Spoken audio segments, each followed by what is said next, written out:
Have you ever thought about the real cost of the Civil War? The Civil War was about more than just battles. It was about the lives of soldiers, their daily struggles, and the tragic realities they faced. From the young boys who sought adventure to the black soldiers fighting for their freedom, this war had stories that often remain untold. Today, we dive deep into the heart of the Civil War, shedding light on the human side of this historical event. If you find this video interesting, please support us by hitting the like button. Now, let's get started. The American Civil War, spanning from 1861 to 1865, saw approximately 2.7 million soldiers serve. It wasn't just whites who participated. Blacks, central to the Emancipation Proclamation's objectives, also played a significant role in the Civil War. Moreover, a significant number of the soldiers were actually underage boys. In addition to adults, the total number of boy soldiers was a whopping 500,000 or more, which means that nearly 20% of all soldiers were boys. It is estimated that there were about 420,000 soldiers under the age of 17 in the Union Army and 100,000 under the age of 15 in the Confederate Army. Why were so many boys willing to go to war? Did they want to contribute to the victory of either the Union or Confederate armies? Apparently, that was not the reason. Delving into the background of the Civil War reveals more. The war was not only a battle over the recognition of black slavery, but also a conflict between the agrarian South, which wanted to maintain its plantations, and the industrializing North. The South sought to maintain its vast plantations and desired independence from the United States, while the North aimed to prevent their secession. But these political intricacies held little interest for boys, who neither owned plantations nor slaves. In fact, many of the boys did not have any principles against the Civil War, and were neutral on the issue of slavery. Nevertheless, the majority of boys volunteered to become soldiers. Young boys were drawn to the war either to escape the monotony of their lives, or in pursuit of heroism, a sentiment often resonating with youth, usually working in factories or on farms. The boys were bored with their daily lives. It was at that time that the Civil War began. The idea that 3 months on the battlefield would be enough to earn them admiration, and a hero's welcome back home was what drove the young boys to the battlefield. At the beginning of the war, the Union Army believed the conflict would conclude swiftly. Because the Confederate Army had fewer soldiers than the Union Army, and had not yet established a government organization, the war did not end so easily. However, as in March 1862, the Union forces launched a large-scale offensive, known as the Peninsular Campaign, in an attempt to capture the Confederate stronghold of Richmond in one fell swoop. However, the operation did not proceed as planned by the Union forces and ultimately failed. The Confederates then began marching on Washington, the Union stronghold, making it impossible for the war to come to an early conclusion. In response, Lincoln decided to extend the term of service from 3 months to 3 years, and to increase the number of soldiers by 300,000. From this point on, the Civil War became a quagmire, and in the end, more than 620,000 soldiers died. In terms of death rate, this number was 6 times higher than that of World War II. The Civil War was a truly tragic conflict. There are several accounts of its tragedy. For example, William Sherman, who served as a colonel in the Union Army, and was known for his significant impact on the battlefield, famously said, "War is hell," in a speech in 1879 after the war ended. And Confederate Colonel Alfred Iverson recounted the Battle of Gettysburg, which resulted in the deaths of some 8,000 men in 3 days. Confederate soldiers charged in a straight line toward the enemy. They fought nobly and bravely, and not a single soldier escaped, dying with honor.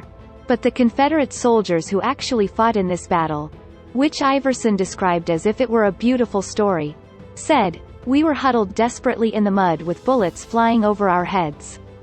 There, dozens of our men were killed by gunfire. We asked God over and over how long this would go on." This was the account of a Confederate soldier. The main weapon used during such Civil War battles was a musket. Weighing more than 9 pounds, the musket recoiled so violently that a single shot could render a man's arm immobile. The musket was also a heavy burden on the soldier.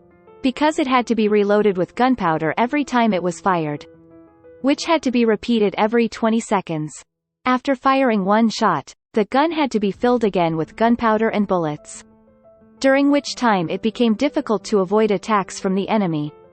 In such gunfights, casualties mounted rapidly, and even if they did not die instantly, it was very difficult for a seriously wounded soldier to survive. All the wounded soldiers could do was to lie in the grass. They waited for a vehicle to appear, pulled by horses, in the hope that the rescue team would be lucky enough to find them.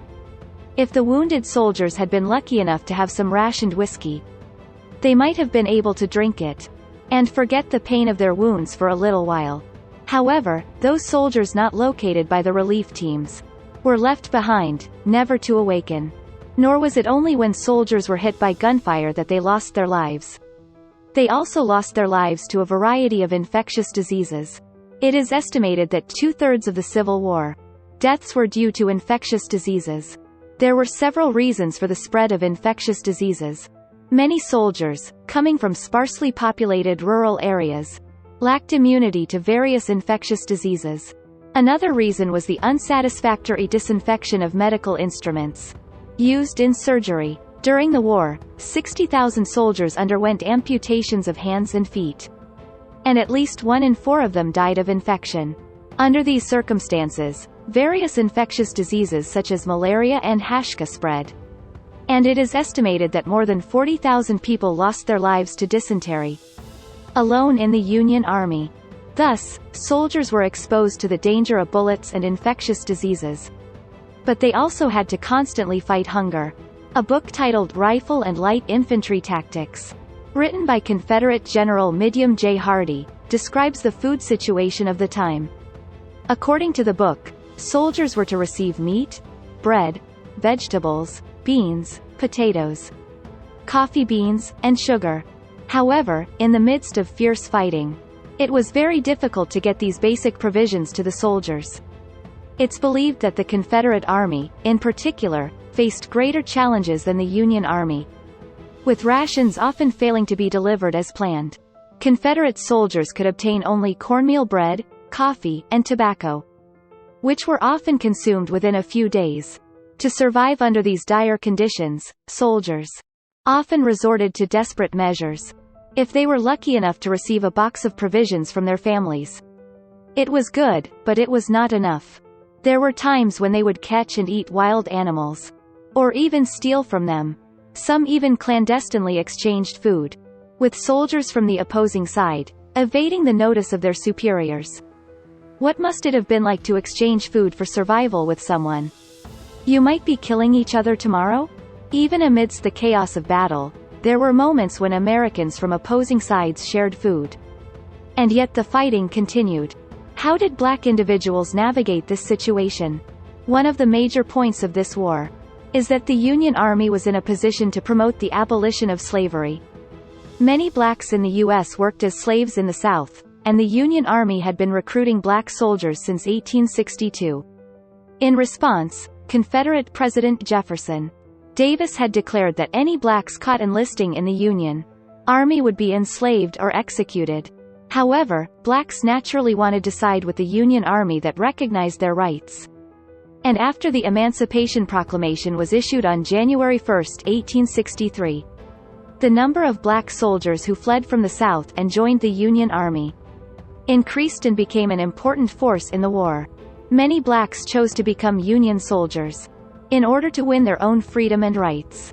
One unfortunate fact, however, is that even in the Union Army, black soldiers were not treated equally with white soldiers. According to the Militia Act of 1862, black soldiers were paid $10 per month while white soldiers were paid $13 or more per month. And the clothing allowance was $3.50 for whites while it was $3 for blacks. Despite such discrimination, black soldiers still wished to enlist in the Union Army, which promoted emancipation of slaves.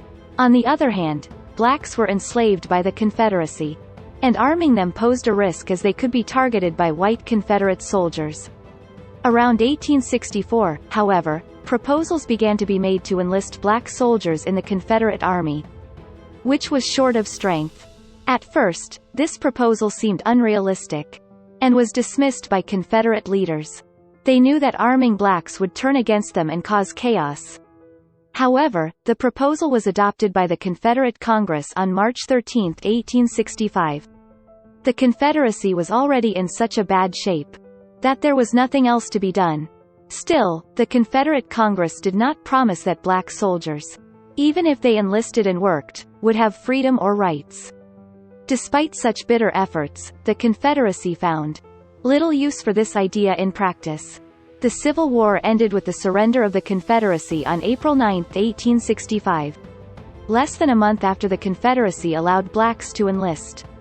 The Civil War, with so many casualties, lasted 4 years. It is impossible to know everything about what each soldier thought and felt on a daily basis during the battle. There are not many letters or records of what they were thinking and feeling. Of course, there were many soldiers who wrote letters to their families and loved ones back home. In fact, it is no exaggeration to say that it was almost the only comfort they had on the battlefield. For these soldiers, reading books and writing letters between battles was their only pleasure. Yet, few wrote about the brutal truths of war and their fears of death. The reality of the Civil War must have been so horrific that they were afraid to let their loved ones know about it. However, some soldiers meticulously documented the details of battles, leaving behind records that have been preserved to this day. One soldier's account of a battle encounter goes as follows.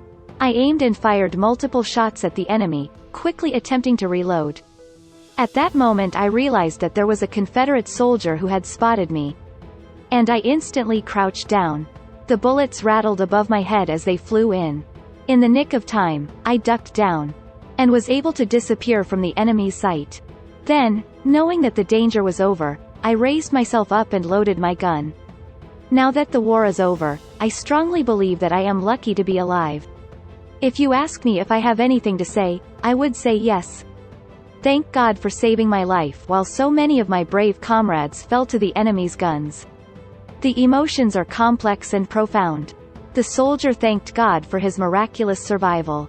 But one wonders what happened to the bullets he fired afterwards. Did his bullets find enemy soldiers less fortunate than him? The Civil War culminated in a Union victory, paving the way for the subsequent development of the United States. However, too many lives were lost in this war. Even after the war's conclusion, the situation and lives of blacks saw no immediate improvement. Discrimination and inequality against blacks persisted, and were not legally resolved until about 100 years after the Civil War. Thank you for watching. Don't forget to like, comment, and subscribe for more insightful content. Take care and see you in the next video. Goodbye.